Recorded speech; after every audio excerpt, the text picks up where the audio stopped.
S'il y a bien deux qualités que l'humanité a toujours idolâtrées, c'est la beauté et la liberté. La beauté parce qu'elle guide l'art, l'amour et notre perception du monde, et la liberté, parce qu'elle nous donne ce sentiment de surpasser la mort. Et ces deux qualités, un pianiste les a réunies, alliant donc une liberté sans pareil à une recherche pure de la beauté. Aujourd'hui, on parle de Debussy.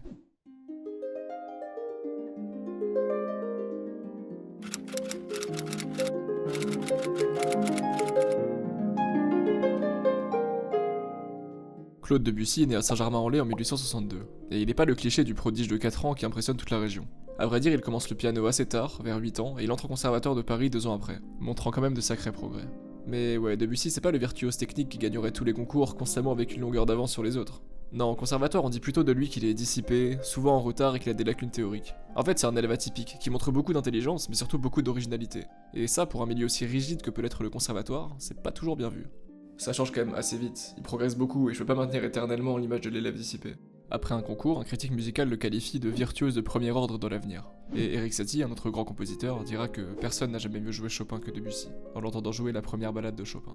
Si t'as vu ma vidéo sur cette pièce, tu comprends à quel point ces mots peuvent avoir de l'importance pour moi.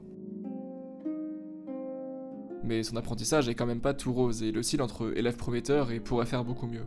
Au conservatoire, ses camarades décrivent sa technique comme peu académique, voire même bizarre, et dans les cours d'harmonie, il trouve toujours des solutions plutôt inattendues aux problèmes qui lui sont proposés. Bref, si j'ai voulu planter le décor de l'enfance de Debussy, c'est parce qu'on y aperçoit déjà l'un des deux traits cruciaux que j'ai évoqués dans l'intro, sa liberté à toute épreuve, ou plutôt son anticonformisme naturel. Je dis naturel parce que Debussy, c'est pas un de ces rebelles qui veut se la jouer rebelle juste parce que c'est cool. Non, c'est vraiment ancré en lui, il a quelque chose de différent. C'est pour ça que c'est pas évident de le rattacher à un cours artistique précis, comme le classique ou le romantisme. Ce qui se rapproche le plus, c'est certainement l'impressionnisme. Et si comme moi t'as absolument aucune culture dans l'art de la peinture, ça vaut le coup d'y faire un petit détour. Let's go! En peinture, si j'ai bien compris, l'impressionnisme c'est un pas de côté par rapport aux règles académiques trop strictes, qui visent à mettre l'accent sur la sensation visuelle et l'expression instantanée des effets lumineux. Quand tu regardes un tableau impressionniste, ce qui compte c'est donc pas la précision de chaque trait, mais l'image générale qui en ressort. Un bon moyen de comprendre ça, c'est de prendre un tableau impressionniste et de le regarder de loin, pour comprendre et ressentir ce qu'il a à nous dire. Puis on s'en rapproche et on se rend compte qu'on perd la cohérence. Tout a l'air un peu grossier et il faut s'éloigner à nouveau du tableau pour que notre œil retrouve cette cohérence globale. Et en musique alors, ce serait quoi du coup l'impressionnisme? Eh ben par analogie, il faut imaginer qu'une pièce impressionniste vise la sensation, l'instantané, à ne pas s'arrêter sur chaque note individuellement, mais à les considérer comme un ensemble cohérent et harmonieux. Cette comparaison entre musique et peinture, elle est doublement intéressante. Déjà parce que l'impressionnisme en peinture, c'est beaucoup plus facile à comprendre et conceptualiser qu'en musique. Et ensuite, il faut s'attarder sur quelques pièces de Debussy. Images, estampes, arabesques. En fait, Debussy est très influencé par la peinture, et en donnant à ses pièces des noms de type de peinture, il affirme explicitement l'idée que ce qu'il veut, c'est transmettre une sensation visuelle, jouer avec notre imaginaire, bref, nous embarquer avec lui dans son univers pictural.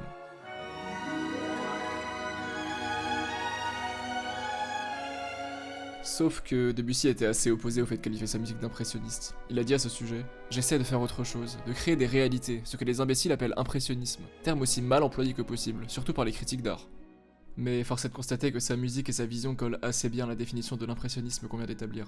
Debussy essaye donc de faire autre chose, de créer des réalités, et ça c'est hyper intéressant. On parlait de son anticonformisme naturel tout à l'heure. Debussy, c'est un révolutionnaire créatif, qui imagine et voit la musique autrement que tous ceux avant lui. C'est là où il faut absolument que je cite ce que Debussy lui-même a pu dire à ce sujet, c'est hyper évocateur. On m'a expliqué au conservatoire que tel accord devait être comme ceci, et que tel autre devait être comme cela, que celui-ci était un cas d'harmonie parfaite, et que celui-là n'en était pas.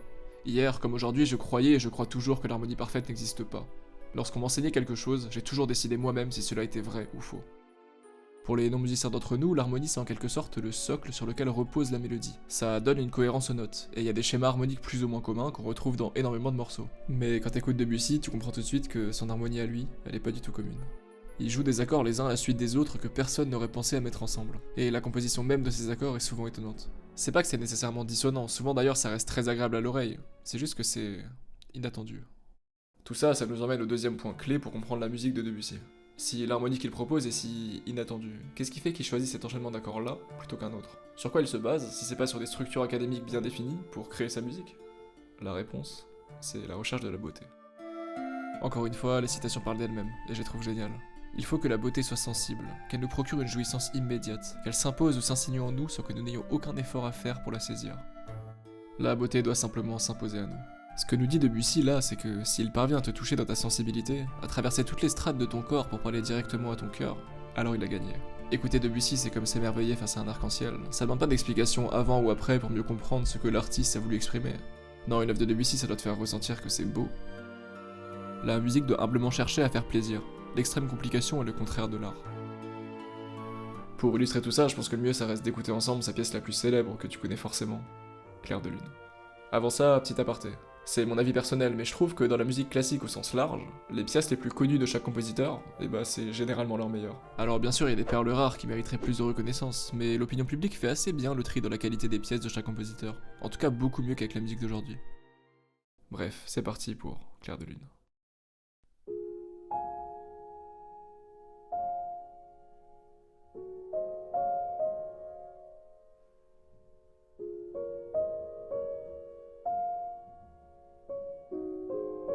Clair de Lune, c'est une pièce absolument sublime, qui tire son nom d'un poème de Verlaine. Elle fait partie de la suite bergamasque, aux côtés de 3 autres mouvements, un prélude, un menuet et un passe-pied. C'est pas une pièce d'une difficulté technique abominable, non le challenge est pas là. Toute la difficulté qu'il y a à jouer une pièce comme celle-ci réside dans l'interprétation. En t'appropriant la partition, chaque note et surtout chaque silence, tu dois faire naître une sensation chez ton auditeur. Jouer Clair de Lune, c'est choisir le voyage dans lequel tu veux faire embarquer celui qui t'écoute.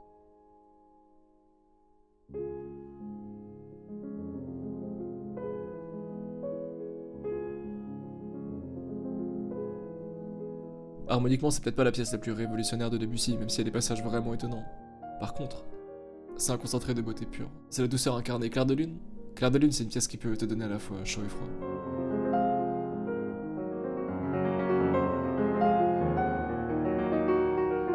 Évidemment qu'une pièce aussi belle a reçu la reconnaissance qu'elle méritait. Tout le monde se l'a arraché, les pubs, le cinéma, les séries, et c'est normal. En la nommant Clair de Lune, Debussy a réussi à imposer à l'humanité tout entière sa vision de comment ça sonne, un clair de lune.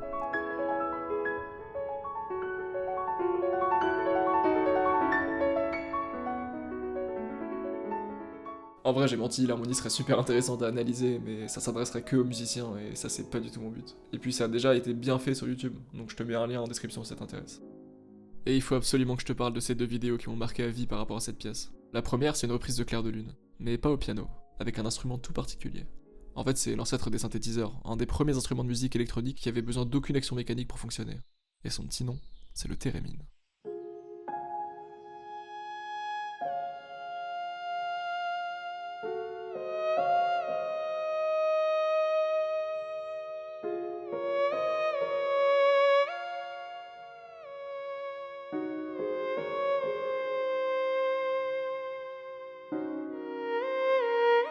Au début ça a l'air truqué, on comprend pas comment il peut jouer quelque chose juste en bougeant ses mains autour de l'instrument. En fait il perturbe un champ électrique. Avec la main droite tu peux changer la hauteur de la note, et avec la main gauche son volume. Mais je te passe les détails physiques. Juste, ça marche.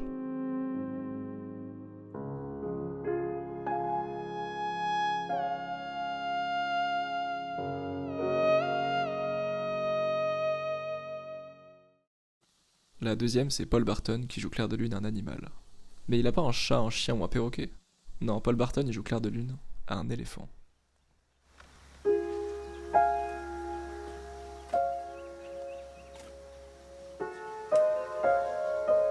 C'est une vidéo hyper apaisante et franchement magnifique. Le top commentaire, c'est un gars qui dit ça. Je serais fier si c'était la seule preuve de l'existence humaine.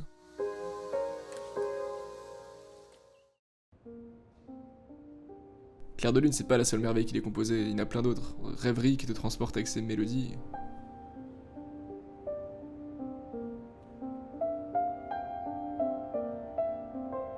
Ou La Mer, qui aurait pu être une OST de One Piece, honnêtement.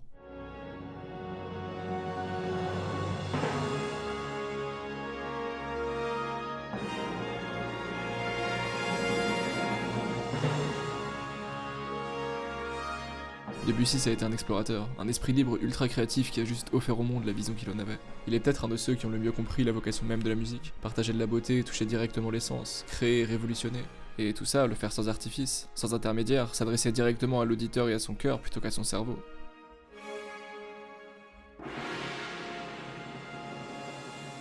J'ai hâte d'avoir ton avis en commentaire. Je trouve que le personnage de Debussy est super intéressant, et sa musique encore plus. Si tu le découvres aujourd'hui, je te conseille fortement d'écouter la suite Bergamasque dans son entièreté, et quelques autres pièces.